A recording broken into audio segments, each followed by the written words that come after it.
6:07 on this Friday morning. What happened yesterday, Michael?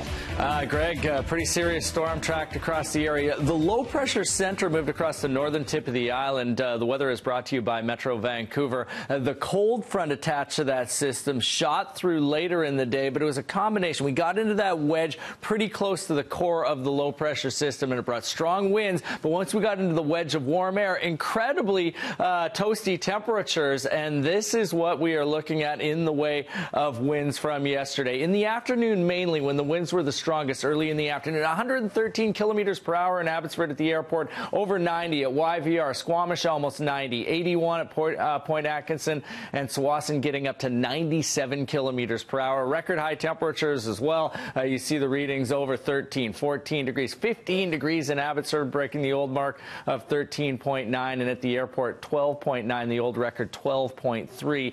We have a ridge of high pressure in the region right now. The sky is cleared out nicely. The next system is on the way, though. This is a totally different weather maker. It's not going to bring the wind, just a few light showers developing initially along the coast of the island and then slicing into the lower mainland. Most of the initial waves will break up as they track toward the coast. You can see that offshore precipitation and then scattered showers developing. This is early on Saturday, where we will see some light on-off showers, nothing major, snow in the mountains, and maybe even some flurries for some of the higher elevations, and then a little bit of light rain developing later in the day. Here's how today is going to play out. We will get sunshine through the morning. Sunrise is at 8:05, 3 or 4 degrees. That's it. Some areas will be even a little bit cooler than that. We'll have a little bit more cloud cover as we roll through the day. Still some breezes to about 25 kilometers per hour. You're high up to around 7 degrees. We'll sit at 6 degrees by 4 p.m. That's a check on your forecast. We'll look at the long-range picture coming up, including Christmas. Any chance of a white one around here? Those details later. Greg?